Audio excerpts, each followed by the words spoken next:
Eu quero dizer que a pregação desta manhã, que vocês possivelmente já viram no grupo da igreja ou no Instagram, tem como título Influenciando ou Influenciados. Hoje nós vamos falar sobre, basicamente, a imitação de Cristo em Paulo, que os medievais chamavam de imitatio Christi, ou seja, a imitação de Cristo. Falaremos sobre como cristãos podem influenciar uma cultura dominada pelo niilismo. Alguém já ouviu falar sobre niilismo aqui? Niilismo, um cristão niilista, é um conceito contraditório, que o niilismo, em sua essência, nega qualquer valor ou significado à vida, enquanto o cristianismo se baseia na crença em um propósito divino, em uma busca pela salvação. O niilismo, no entanto, diz que é o contrário. Mas alguns filósofos, como Nietzsche, exploram a ideia de um niilismo cristão, sugerindo que a busca por valores transcendentais como o céu, vejam só, podem levar a uma negação da vida eterna ou a uma negação da vida terrena. E por extensão, o cristão se torna niilista. Para entendermos melhor todo esse conceito baseado na imitação de Cristo em Paulo, nós vamos basicamente meditar sobre esse princípio teológico e bíblico tão importante, o princípio da imitação em Cristo Jesus. No fundamento de nossa exposição está um dos alicerces que chamamos de discipulado cristão, que é o meio que Jesus escolheu para influenciar o mundo. A igreja ela não vai influenciar por outro meio que não seja fazendo discípulos. Tendo em vista isso que falei, dividirei a nossa exposição em basicamente 3 pontos. Faremos no primeiro ponto, faremos uma amostragem de textos de Paulo que defendem a imitação de Cristo. Segundo, nos concentraremos em uma dessas passagens como fundamento para a nossa reflexão. E terceiro, trabalharemos o discipulado como basicamente ali uma imitação, a partir de 3 fundamentos importantes para o discipulado e para a vida cristã.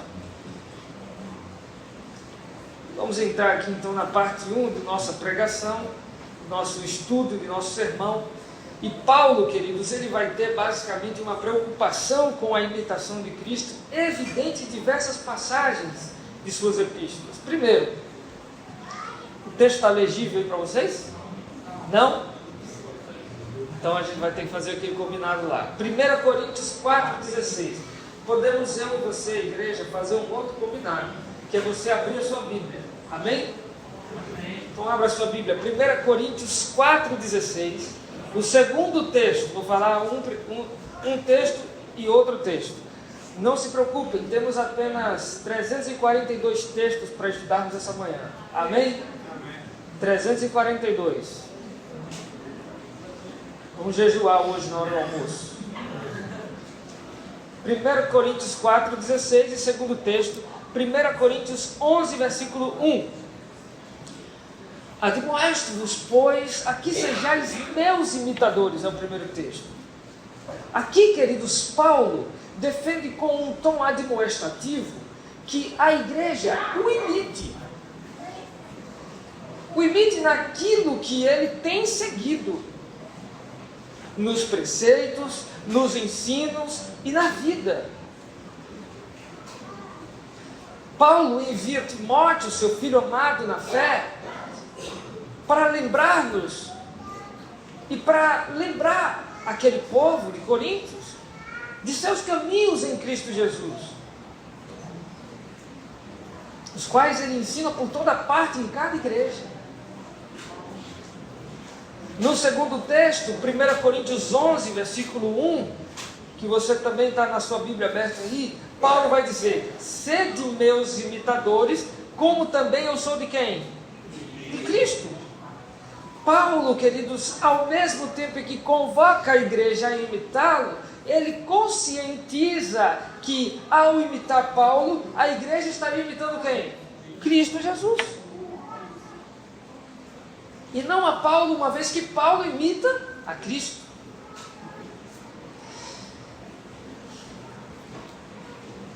A imitação de Paulo não é outra coisa senão a imitação do próprio Cristo.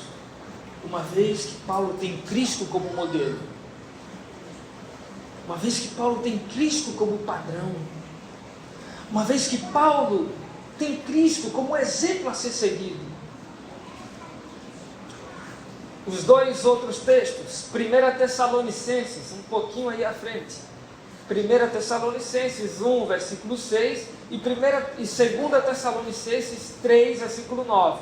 Lembrem, estamos na primeira parte do nosso sermão, então nós vamos analisar textos repetidos que Paulo diz que a igreja precisa imitá-lo, para que assim ela consiga imitar a quem?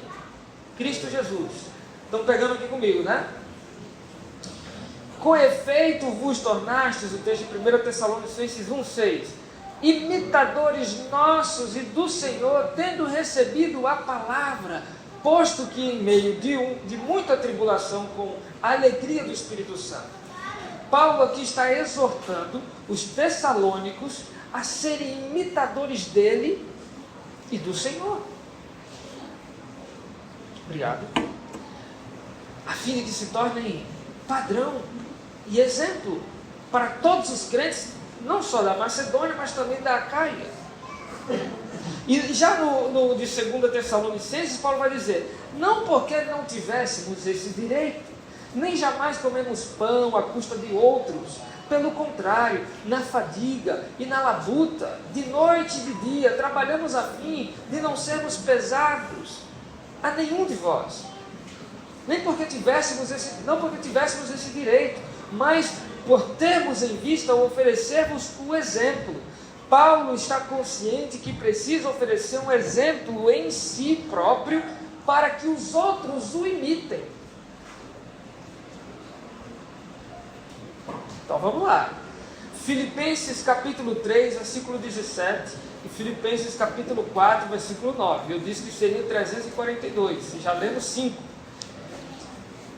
3, versículo 17 de Filipenses: irmãos, sede imitadores meus e observai os que andam segundo o modelo que tendes em nós. Na carta aos Filipenses, Paulo trata do orgulho e da vaidade. E ele faz uma exortação à comunidade para que eles vivam em humildade. Ele pede que eles sejam imitadores e observem aqueles que andam segundo o modelo que ele tem. Em Filipenses 4, versículo 9, o que também aprendeste, recebeste, ouvistes e viste em mim, isso praticai, e o Deus da paz será convosco. Vejam só, mais uma vez, Paulo repete, dessa vez aos Filipenses, que não é só o que eles entendem intelectualmente que precisa ser repetido, que eles precisam analisar em Paulo para repetir, para que Paulo influencie a eles. Eles precisam não somente intelectualmente repetir o que Paulo faz, mas também no ouvir, naquilo que eles veem e naquilo que Paulo faz literalmente. Eles devem praticar de acordo com o que ouvem, entendem e veem em Paulo. E Filipenses 2, versículos 5 a 11. Agora eu peço que você abra a sua Bíblia de fato e leia comigo esse texto. Filipenses 2, versículos 5 a 11. É o texto que eu gostaria, depois desta mostragem, de meditar como texto principal dessa manhã para a gente refletir sobre a imitação de Cristo em Paulo. Nós vamos ler os versículos 5 até o 11, e diz assim a palavra de Deus: tende em vós o mesmo sentimento que houve também em Cristo Jesus, pois ele, subsistindo em forma de Deus, não julgou como usurpação o ser igual a Deus. Antes, a si próprio, se esvaziou, assumindo a forma de servo, tornando-se em semelhança de homens e reconhecido em figura humana. Está falando de Jesus aqui. A si mesmo se humilhou, tornando-se obediente até a morte e morte de cruz. Pelo que também Deus o exaltou sobremaneira e lhe deu um nome que está acima de todo nome, para que ao nome de Jesus se dobre todo o joelho nos céus, na terra e debaixo da terra, e toda língua confesse que Jesus Cristo é o Senhor, para a glória de Deus Pai. E a igreja diz? Amém. Amém. Queridos, é claro que Paulo, o tempo todo nessas passagens que observamos, exorta a imitação. Mas o que é imitação? O que é imitação? A imitação é o meio mais importante pelo qual as pessoas aprendem. Ninguém, absolutamente ninguém, aprende nada sem imitar. Quantos aqui tocam algum instrumento musical? Quantos? Você toca. Então você vai entender muito bem o que eu estou falando. Quantas pessoas aqui são autodidatas? Sabe o que é autodidata? Aprende vendo, né? Sozinho ali, assistindo vídeo no YouTube. Quantos têm essa capacidade aqui? Muitos. Pensam. A gente aprende imitando.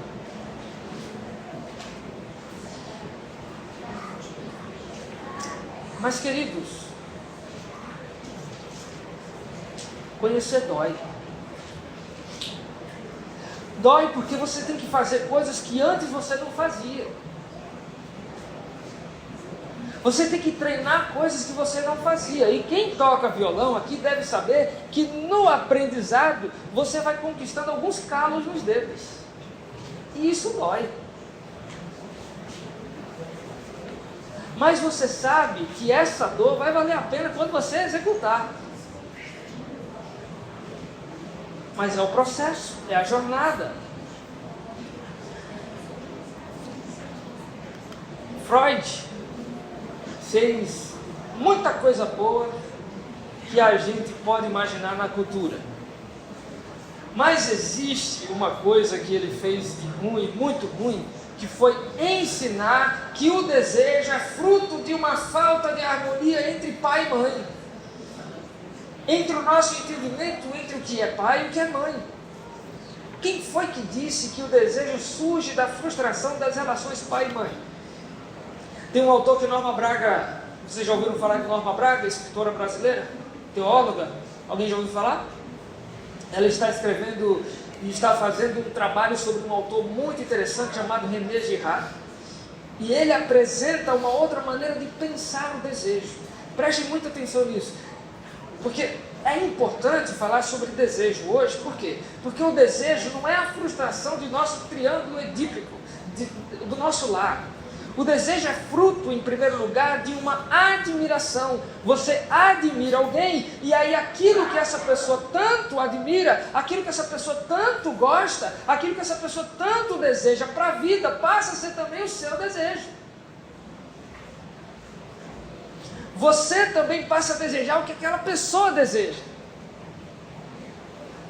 Estava conversando com os meus amigos hoje na lição, ali os jovens, e eu descobri que tem um alpinista aqui na igreja. Eu perguntei para ele: quando você começou a fazer alpinismo, você procurou ali algumas aulas com alguns professores e certamente você começou a imitá-lo no que ele fazia, não somente no que diz respeito ao alpinismo, mas também no que diz respeito a se vestir, a falar, a ouvir.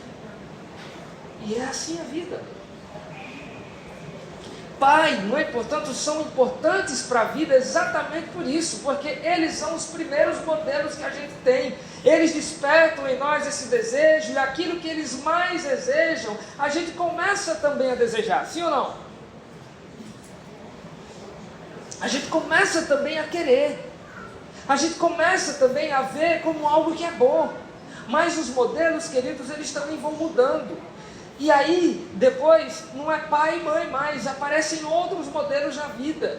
E esses outros modelos nos causam admiração, e quando nós admiramos esses modelos, nós somos tentados a desejar o que eles também desejam. Porque é assim que funciona o sistema de influência. Nós não conseguimos só nutrir a admiração por alguém, nós não só admiramos pessoas, nós admiramos também aquilo que elas admiram.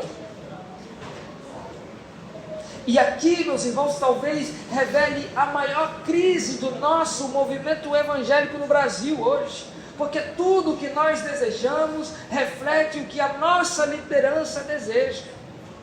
O desejo, portanto, é fruto de imitação. Desejamos aquilo que os outros também desejam, e esses outros são justamente aqueles que admiramos e que queremos imitar, e que queremos ser como eles, e que queremos desenvolver a nossa vida para que eles possam ser, para que a gente possa seguir o mesmo padrão, o mesmo exemplo deles. Imagine você então que Paulo estava diante de uma igreja que os padrões eram totalmente contrários a Cristo. Eles estavam admirando não aqueles que se humilham, mas aqueles que se vangloriam. O padrão, portanto, que movia o desejo do coração dos filipenses era um padrão contrário ao padrão de Cristo. Por isso eles não sentiam alegria em se humilhar, por isso eles não sentiam alegria em servir, por isso que eles não sentiam alegria em ser como Jesus era, por isso que eles não sentiam alegria em vir à igreja, por isso que eles não sentiam alegria em louvar, por isso que eles não sentiam alegria em fazer as coisas de Deus. Porque eles queriam fazer para se vangloriarem, para serem reconhecidos. Eles queriam cantar na igreja, mas se ninguém no final do canto dissesse um amém forte ou batesse palma, pronto, acabou. O motivo, o objetivo da adoração deles era a vanglória. E só há um que pode ser adorado. Então Paulo, diante daquilo, ele chama e exorta aquela igreja para que ela acorde dessa admiração, porque não tem como você mudar os seus desejos ou reorientar os seus desejos para Jesus, se os teus desejos são frutos de uma admiração por alguém que ocupa o lugar de Jesus. E se o seu padrão, se o seu modelo, se quem te influencia é Jesus, pouco você vai estar ligando para aplausos e améns.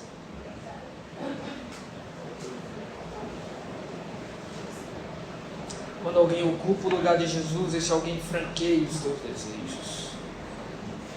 É isso que eu estou tentando dizer nesta manhã.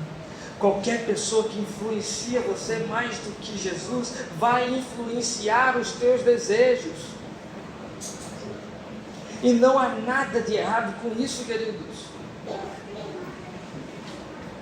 Causou um nó aí. Deus nos fez assim. O problema é que a gente precisa responder: será que a pessoa que eu admiro e que eu imito, ela ama Jesus?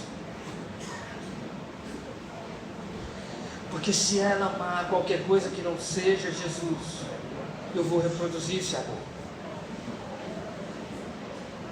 Esse jeito de viver vai me influenciar. O problema é que a gente precisa responder: será que essa pessoa que eu admiro, ela ama Jesus?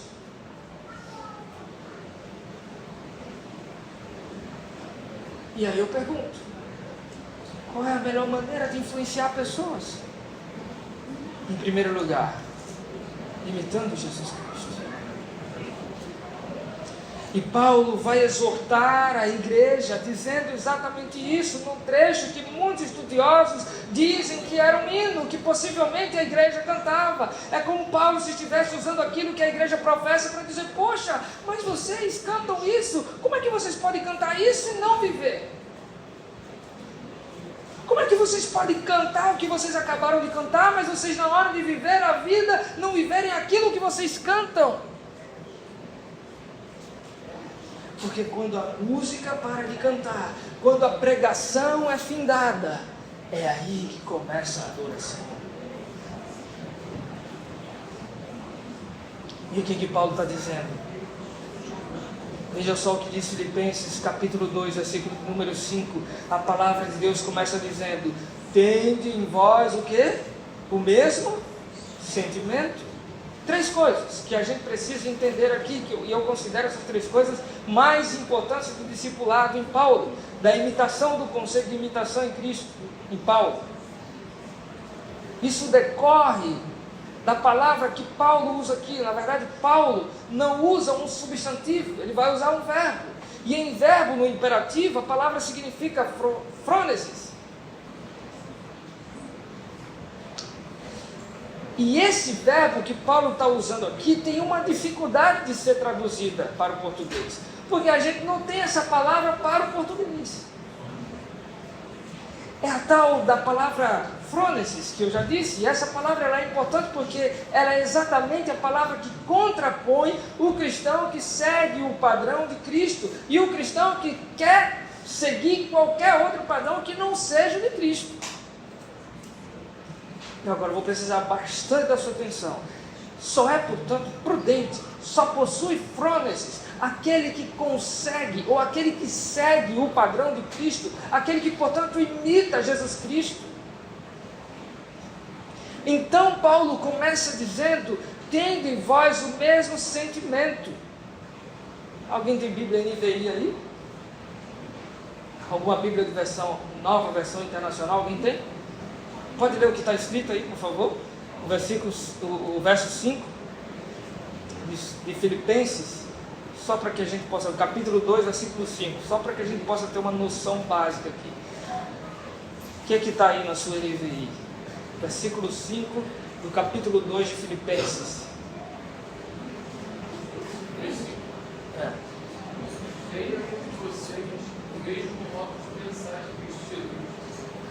Seja a atitude. Não é isso? A atitude. Seja a atitude de vocês, a mesma em Cristo Jesus. A atitude. Olha aqui uma coisa curiosa, igreja. Uma traduziu por sentimento, o outro traduziu por atitude. Atitude é diferente de sentimento, sim ou não? Sim. Se vocês dissessem que não, eu perguntava o que vocês tomaram no café da manhã. Não é igual. Atitude é uma coisa e sentimento é outra. Veja como é difícil traduzir basicamente aí essa palavra. Porque ela pode significar tanto atitude como ela pode significar sentimento. E esse é o problema. As duas podem estar corretas. E nós já vamos passar por frônesis.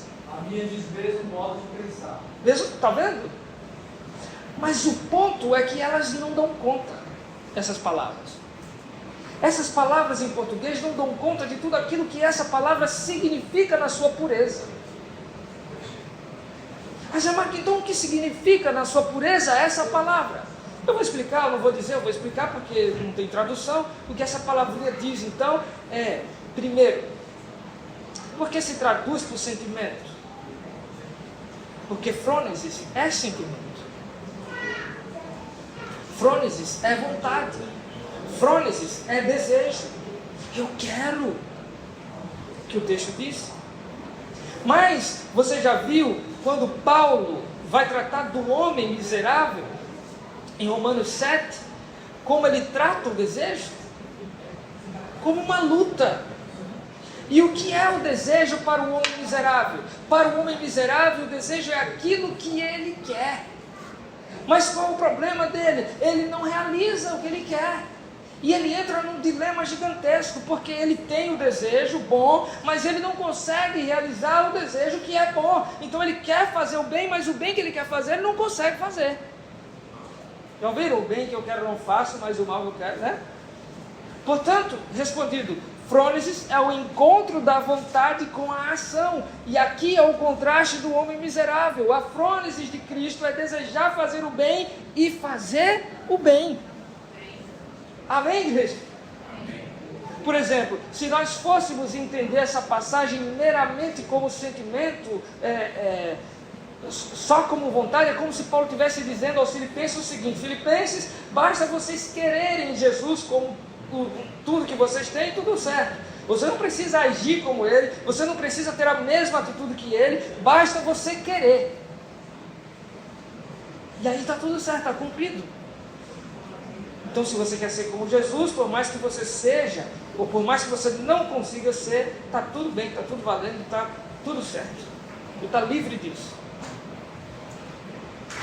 Mas Paulo apenas disse: tende em vós mesmo sentimento. Se você vai cumprir isso ou não, é outra história. Só que não. Frônesis não é sentimento. Frônesis é atitude. Estão comigo aqui? Frônesis bugou um pouquinho aí? Frônesis não é sentimento, frônesis é atitude. É você desejar a cruz, mas não acabar a sua jornada desejando a cruz. É você desejar a cruz e é você passar pelo processo de ter a cruz. Frônesis é isso. Por outro lado, quando a gente só traduz por atitude, a gente tem um outro problema. Qual é o outro problema? Aquele que diz assim: peraí, por então ter a virtude de Jesus, eu tenho que agir como ele agiu? Tá bom, beleza. Mas eu não quero fazer o que ele fez. Eu não quero a cruz. Eu não quero fazer isso. Eu não quero renunciar a mim mesmo. Eu não quero obedecer. Mas se Jesus mandou, eu vou obedecer. E aí eu pergunto: esse tipo de obediência é aceita por Deus, sim ou não? Não sei se vocês estão entendendo, mas o que eu quero dizer é: tem gente que guarda o sábado sem saber por que tem que guardar o sábado. Entenderam? Tem gente que vem à igreja dele sábado, mas nem sabe por quê. Tem gente que foi convertido, mas no processo de sua jornada ele foi convencido de que ele basicamente precisa utilizar aquele tipo de roupa e aquele vestuário. Ele usa, mas ele não sabe por quê. E se alguém perguntar para ele: peraí, por que você guarda o sábado? Ele não vai saber explicar. E se alguém perguntar: por que você se veste assim diferente? Ele também não vai saber explicar. Porque meus pais falaram que tem que ser assim, então eu faço isso. Frônesis também não é isso.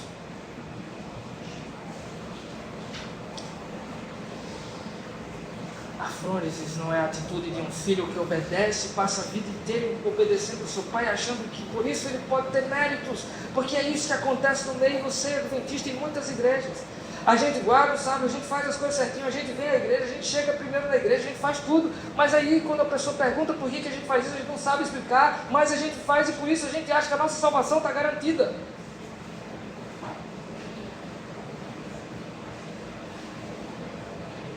Então aqui frônesis não é uma mera atitude, a frônesis também não é um mero sentimento, a frônesis é os dois. É sentimento e é atitude, ou seja, eu faço, mas eu faço por amor. Conseguiram entender? É o encontro, é a resolução, é o apaziguamento do coração, é o oposto do homem miserável. É o homem agora que pode dizer: o bem que eu quero eu realizo, porque eu sei o que eu estou fazendo. E eu obedeço, não porque eu tenho que obedecer, eu obedeço porque eu quero obedecer. E como a gente consegue fazer isso? Olhando para quem? Para Jesus. Olha a atitude de Jesus. Quando você lê para o texto, quando você vai para o texto diz assim: tendo em vós a mesma frônesis que houve em Cristo Jesus. E você já sabe que é a atitude de querer e de também agir. E você também tem consciência do bem. Você quer fazer o bem, você realiza o bem. A grande pergunta é: qual foi então a atitude de Jesus? Parece, queridos, aqui que Paulo apresenta logo em seguida qual foi a atitude de Jesus. Leiam comigo. Então, em seguida, o texto vai dizer o seguinte: pois ele, subsistindo, texto, versículo 6, de 2 Timóteo 5, pois ele, subsistindo em forma de Deus, não julgou como usurpação ser igual a Deus, antes a si mesmo se esvaziou, assumindo a forma de servo, tornando-se em semelhança de homens, reconhecido em figura humana, a si mesmo se humilhou, tornando-se obediente até a morte e morte de cruz. Então, em geral, as pessoas, quando vão interpretar essa passagem, quando chega nesse versículo, que é o versículo 6, pois ele, subsistindo em forma de Deus, não julgou por usurpação ser igual a Deus, antes a si mesmo se esvaziou, eles acham que é exatamente isso que a gente precisa fazer, que eles precisam se esvaziar. Ou a lógica seria basicamente essa. Qual é a atitude de Jesus? Jesus se esvaziou. Logo, o que eu preciso fazer? Se esvaziar. Errado. Não é isso que eu preciso fazer. E não é isso que eu tenho que fazer. A atitude que o homem deve ter do modelo de Jesus não é aqui o esvaziamento. Por quê? Porque nós somos vazios por natureza. Não tem como se esvaziar do que já é vazio. Se esse copo não tivesse cheio de água e eu jogasse ele para baixo, ia cair alguma coisa? Não, porque ele estaria vazio, não tem nada.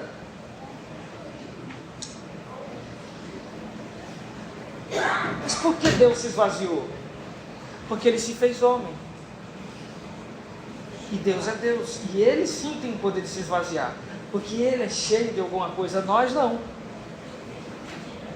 Esse é o primeiro ponto que essa passagem está dizendo. A imitação não é a divina. Deus não quer que você seja Deus. Já que Paulo quer dizer para eu imitar Jesus, eu vou ser como Deus também. Não é isso, queridos. Não é isso. A imitação de Cristo não é a imitação do Cristo como Deus, mesmo porque você não sabe o que é isso. Você nunca vai saber o que é o esvaziamento, nunca vai passar pela sua cabeça o que significou para Jesus o esvaziamento, porque Ele era Deus e nós não somos. Porque para você simplesmente poder imaginar um pouquinho do que isso poderia ser, você precisaria no mínimo ser Deus. Como você não sabe o que é ser Deus, porque você não é Deus, você não tem a menor noção do que significa o esvaziamento. Então eu quero me esvaziar, você deixa para Jesus. Jesus pode cantar isso cabe a Jesus. Para a gente o que cabe é outra coisa, para a gente o que cabe é aquilo que coube a Jesus quando Ele se esvaziou. E o que é? A Bíblia diz que Jesus se esvazia para cumprir o requisito que eu e você não precisamos, porque nós já cumprimos Ele. E que requisito é esse? Presta muita atenção aqui. Sabe qual é o requisito? Ser homem. Ser homem.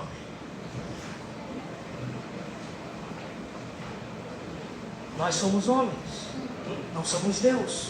Deus, que era Deus, se fez homem. E esse requisito nós já cumprimos. E para imitarmos Deus, a gente precisaria se tornar Deus. E isso não é possível. Mas para nos tornarmos imitadores de Deus, Deus se fez homem para que você pudesse o imitar. Não Ele enquanto Deus, mas Ele enquanto homem. E quem quis imitar Deus enquanto Deus foi Adão, por exemplo.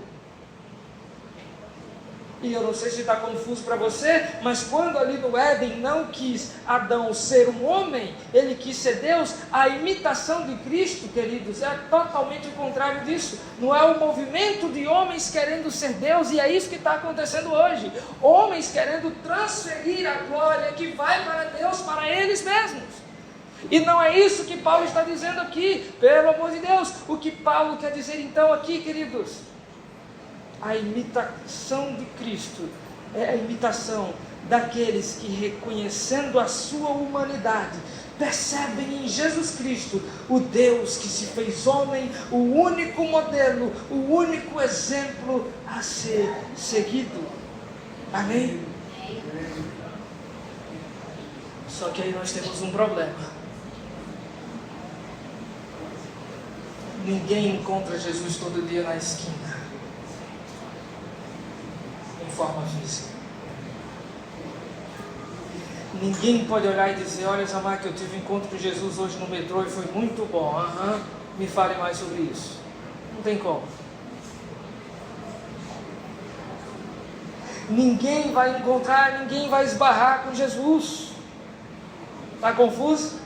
Estou vendo umas carinhas assim, mas vejam só. Tudo o que nós temos de herança, toda a herança que o Pai nos deu é apostólica. E quando eu falo se encontrar com Jesus no metrô, eu quero dizer a forma humana dele. Os discípulos tiveram essa oportunidade. A igreja que veio pós-discípulos não tiveram essa oportunidade. Logo, essas pessoas que se converteram pós-Jesus, ou seja, diante de Paulo, quem elas deveriam imitar? Quem amava Jesus, quem fazia o que Jesus fazia.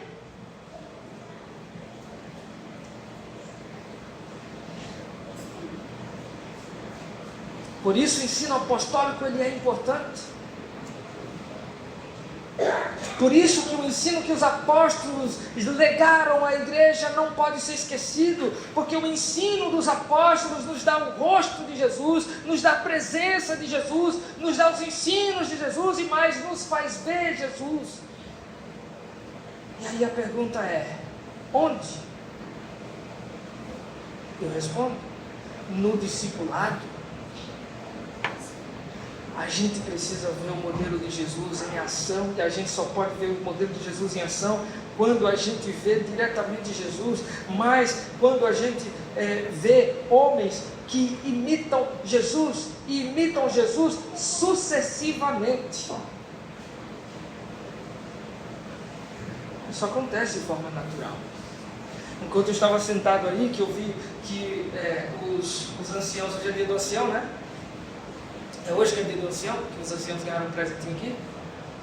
Enquanto eu estava aí no banco, aí o Everton e o Beto, né? Que é o primeiro ancião, não é isso? Eles ganharam o presente dele aqui, minha esposa: você é ancião, não ganhou nada. Não falou isso? Mas eu ouvi uma palavra interessante do Vitor. Ele disse: eu admiro muito o Everton, ele é o ancião da igreja. A igreja vai dar um presente para ele hoje. E eu o admiro, e ele puxa a minha orelha, e ele me dá conselhos, e ele me diz quando eu estou certo, e ele me diz quando eu estou errado. E sabe o que é isso, igreja? Discipulado. Discipulado. Para o Vitor, o Everton é um exemplo a ser seguido.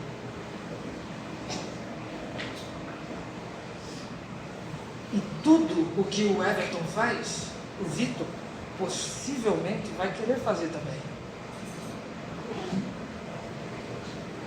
Os apóstolos imitavam a Jesus e convocavam a igreja a imitarem eles. Não porque eles eram o modelo da igreja, mas porque eles seguiam Jesus.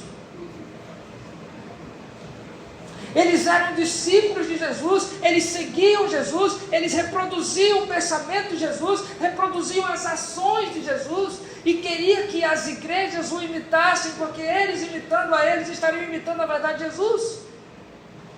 E então a igreja, depois da morte dos apóstolos, seria sucessivamente um padrão para os fiéis, assim por diante, imitando uns aos outros, e aí nós estaríamos imitando aqueles que primeiramente imitaram a Jesus, e é basicamente isso que acontece hoje.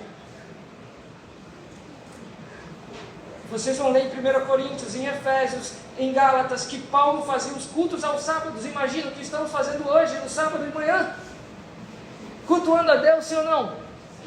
Isso porque eles deixaram um exemplo e nós estamos aqui fazendo o quê? Seguindo o exemplo. Discipulado. Não tem como você, portanto, chegar um dia, e essa é a tese dos desigrejados, você chegar: eu vou imitar a mim mesmo, e aí o indivíduo vai fazer o culto sozinho em casa, faz tudo sozinho em casa, e essa é a coisa mais bizarra do mundo. A imitação não acontece individualmente.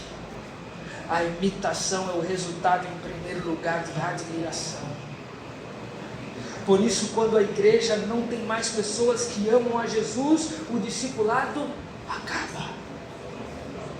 Você tem seguidores de homens e de pessoas e não seguidores de Cristo, porque a única coisa que alimenta a imitação de Cristo na igreja é a admiração por Jesus. E a admiração por Jesus não é o desejo que eu fabriquei, não é o que eu inventei com a minha cabeça, mas é o Jesus da pregação apostólica, da pregação dos apóstolos, do ensino dos apóstolos, é o Jesus da Bíblia.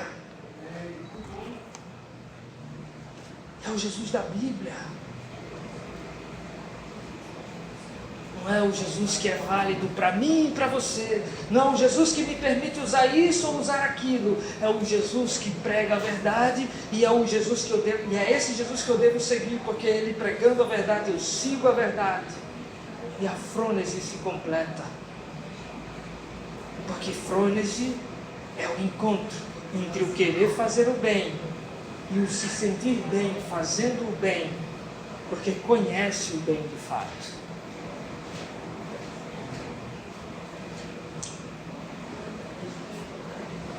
Por isso, imitar a Jesus, é necessário que, em primeiro lugar, para imitar Jesus, eu tenha modelos que imitem Jesus. Eu preciso ver pessoas em ação imitando Jesus. Fazer discípulos não é só você simplesmente ter um conteúdo e ensinar. Fazer discípulos não é só você simplesmente, ou basicamente, dizer à pessoa, vou dar um estudo bíblico. Isso não é fazer discípulos. Porque você pode muito bem ir dar um estudo com uma máscara. Fazer discípulos é relacionamento. É a pessoa te observar por completo e te reconhecer basicamente não pelo que você conhece, não pelos seus talentos, mas ela te reconhecer porque você ama Jesus. E você ser reconhecido por isso. Eu quero seguir o Vitor, eu quero seguir o Everton, eu quero servir Beto, não porque eles servem bem a igreja, mas porque eles amam a Jesus de todo o coração, de toda a alma.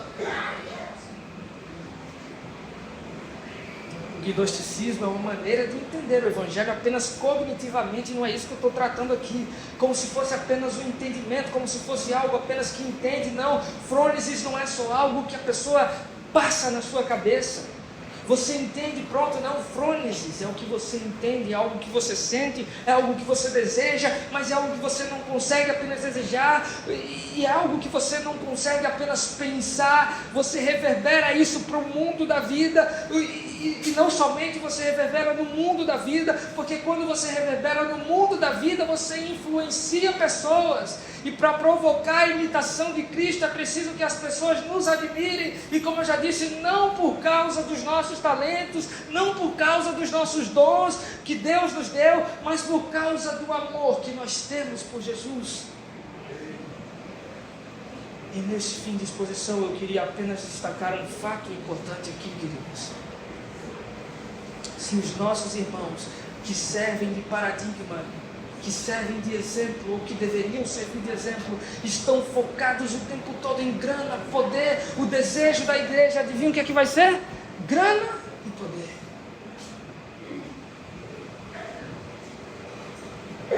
Eu disse que essa pregação, esse sermão seria voltado, o público-alvo seria jovens, mas a realidade é que o público-alvo também é líderes.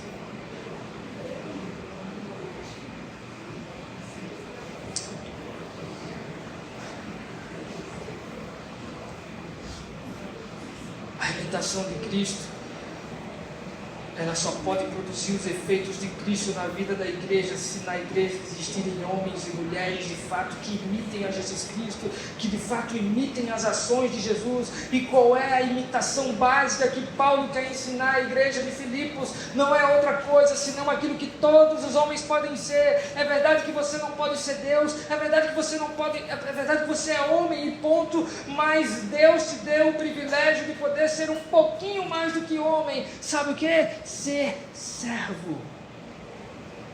Servo. Todo servo é homem, mas nem todo homem é servo. todo homem permanecerá sendo homem, mas alguns se tornarão servos de Jesus. Amém? 2 jovens se encontraram. São 2 jovens ricos. E um desses jovens ricos chega diante desse outro jovem rico e diz assim: o que eu posso fazer para herdar a vida eterna? O que eu posso fazer para ser feliz? Então esse outro jovem rico, uma pessoa de 30 e poucos anos de idade, ainda é jovem, sim ou não? Estou dentro então. Olha para esse jovem, também rico, e diz assim: é simples. Venda tudo o que você tem e siga-me. Mas o jovem rico ficou tão triste, porque o seu amor à riqueza era muito mais do que a admiração pelo verdadeiro jovem rico. Não seria Jesus, igreja, o jovem não só rico, mas o jovem mais rico de todo o universo? A Bíblia diz que Ele é o mediador da criação. Tudo foi feito por intermédio dEle. E sem Ele, nada do que foi feito se fez. Ele estava no mundo, e o mundo foi feito por intermédio dEle, mas o mundo não o conheceu. Veio para o que eram os seus, mas os seus não receberam. Mas todos quantos receberam, deu-lhes o poder de serem feitos os filhos de Deus, a saber, os que creem no seu nome, os quais nasceram da vontade da carne, nem da vontade dos seus próprios desejos e inclinações, mas da vontade de Deus Pai.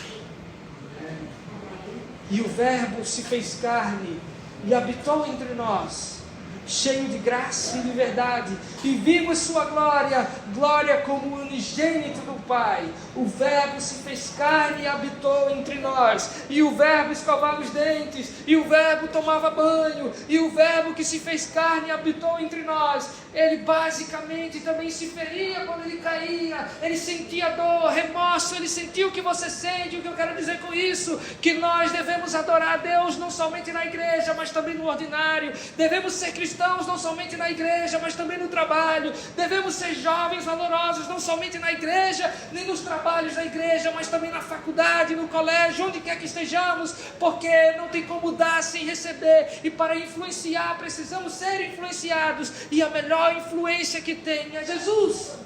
Amém.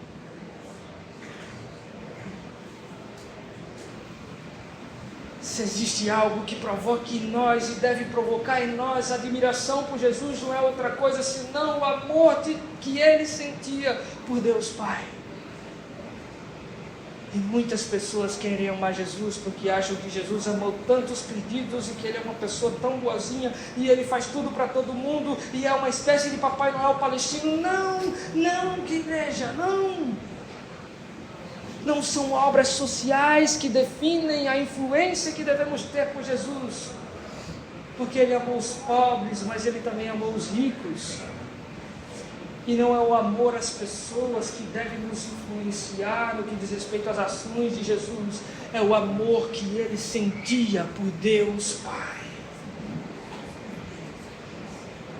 Porque os apóstolos, porque Pedro, um dos melhores amigos de Cristo, o negou 3 vezes. Os apóstolos não estavam na cruz. E Jesus, como homem, só chora, clamando: Eli, Eli, lama sabachthani.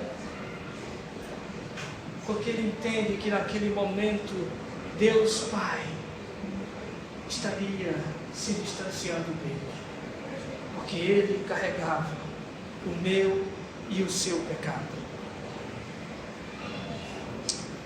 Mas, amar, que eu ouvi tudo isso e uma pergunta não me calou o coração: como eu posso influenciar pessoas se eu não consigo encontrar um exemplo que me possa fazer desejar Jesus, o Pai?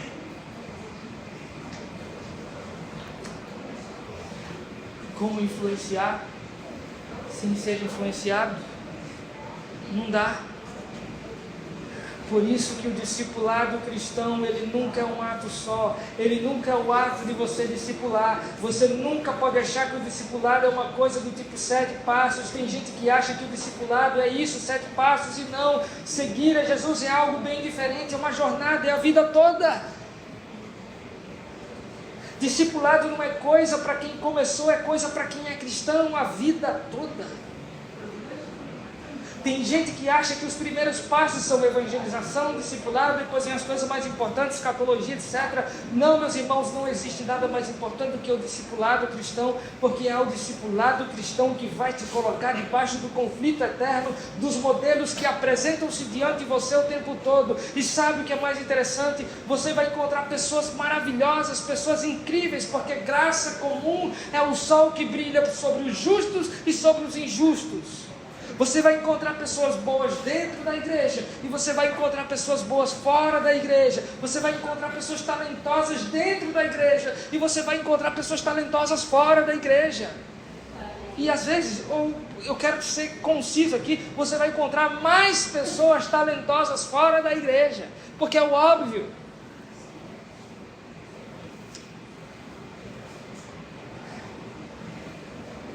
Pessoas injustas, ímpias, que são tão talentosas, que são tão incríveis, que você vai ser tentado não somente a admirar os seus dons e os seus talentos, mas você vai ser tentado a desejar o que elas desejam. Porque nós somos influenciados não só por aquilo que admiramos, mas pelo desejo daqueles que admiramos. E alguém falou assim: quer conhecer uma pessoa pela rede social? Não é na biografia e nem nas fotos que ela posta que você vai conhecer. É lá na abazinha de seguidores que ela segue.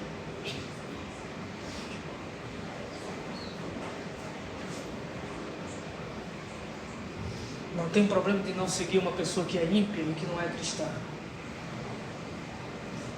O que eu quero chamar a tua atenção aqui é que você precisa seguir uma pessoa que ame a Jesus Cristo, independente de sua crença, mais do que tudo na vida.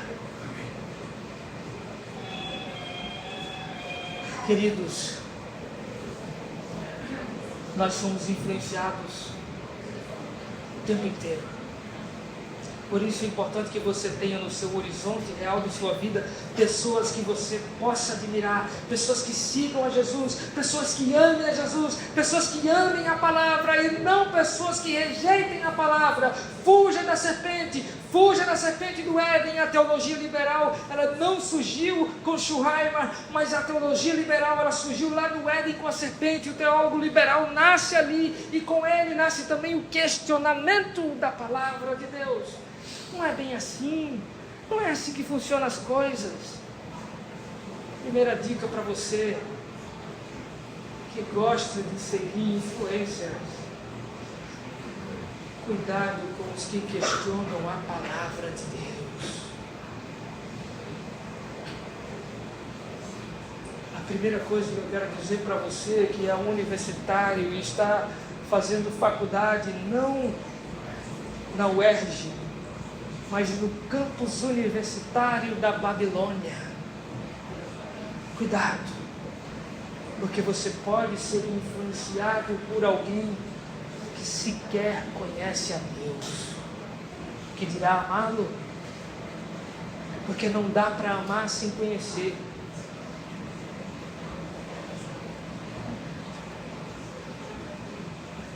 Então não é esse o ponto. A gente não precisa de pessoas que nos ajudem a suspeitar da palavra de Deus. Já temos o nosso próprio coração que faz isso o tempo inteiro. Lembram? Somos vazios.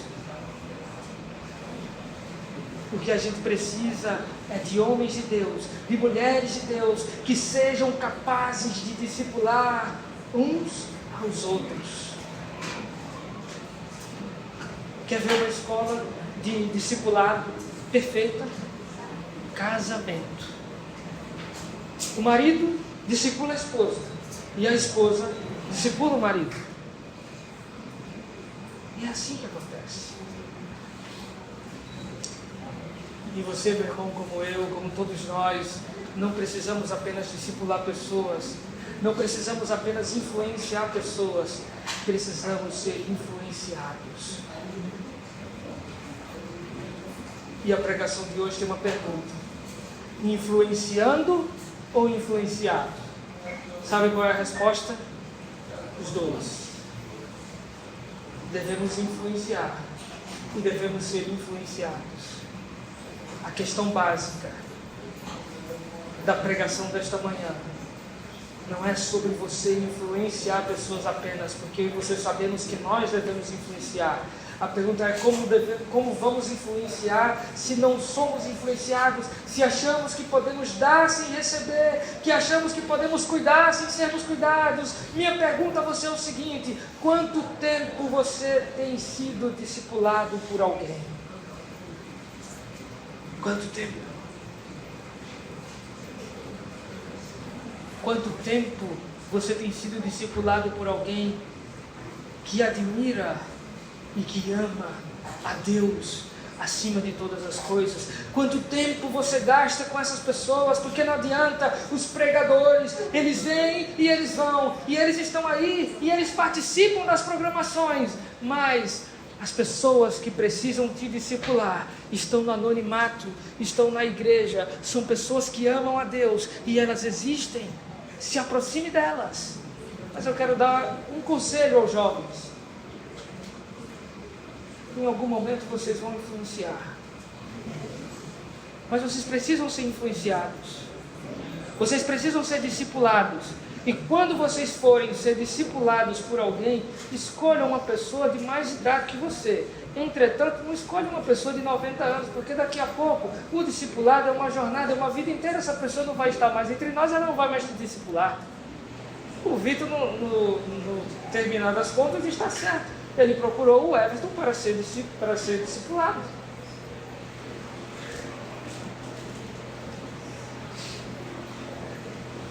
Salvação é individual,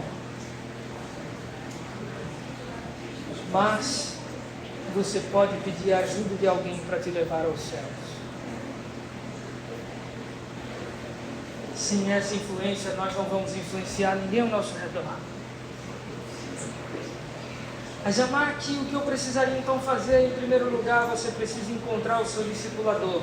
É necessário que a gente ande, que a gente caminhe a longo tempo com alguém. Isso é maravilhoso e não tem nada mais precioso do que isso. Então a longa caminhada de discípulo é o que você mais precisa. E tem um livro que você não pode passar dessa vida sem outra para ler, e é esse livro aqui: Como Ferro Afia Ferro. Já viram esse livro dos irmãos Hendricks? Se você entendeu a mensagem dessa manhã e você busca ser influenciado por alguém, por favor, procure esse livro e o leia. Como ferro afia o ferro. Como influenciar e como ser influenciado. Em outras palavras, eu encerro dizendo: Deus não nos chamou para inventar um novo Cristo. Deus nos chamou para imitar o único e verdadeiro Cristo.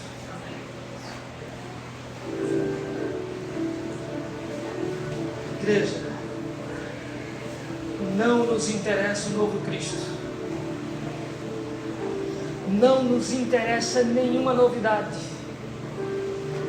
A única novidade que nos interessa é aquela que há 2000 anos atrás veio a este mundo e aqui nesta terra, neste mundo que vivemos, realizou a obra mais importante que um homem poderia realizar: dar a sua vida representando a humanidade diante de Deus. Isso foi o que Jesus fez. Tudo que ele fez, tudo que deve ser imitado por intermédio dele. Por isso, ninguém pode apresentar outro evangelho. Temos que apresentar tão somente o mesmo Jesus todos os dias. E pedir: Senhor Jesus, renova-me todos os dias. Renova-me, Senhor. Eu não quero ser mais igual. porque eu sou vazio, porque eu não tenho nada para oferecer para ninguém, senão a minha adoração a Ti, ser reconhecido, mas não ser vangloriado, ser reconhecido pelo amor que eu tenho a Ti. Renova-me, Senhor, põe em mim o Teu coração, porque o meu coração é de carne, é um coração enganoso.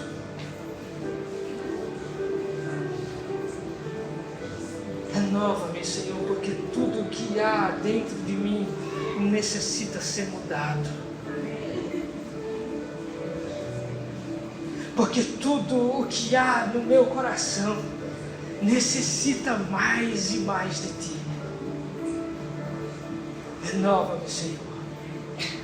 Renova-me.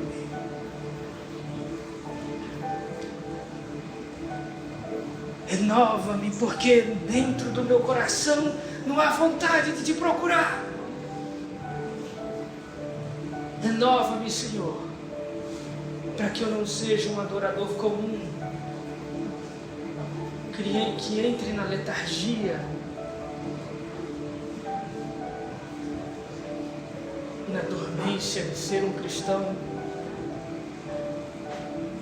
niilista, que não dá valor às coisas terrenas e que não tem amor pelas almas, e influencia para que eu possa influenciar.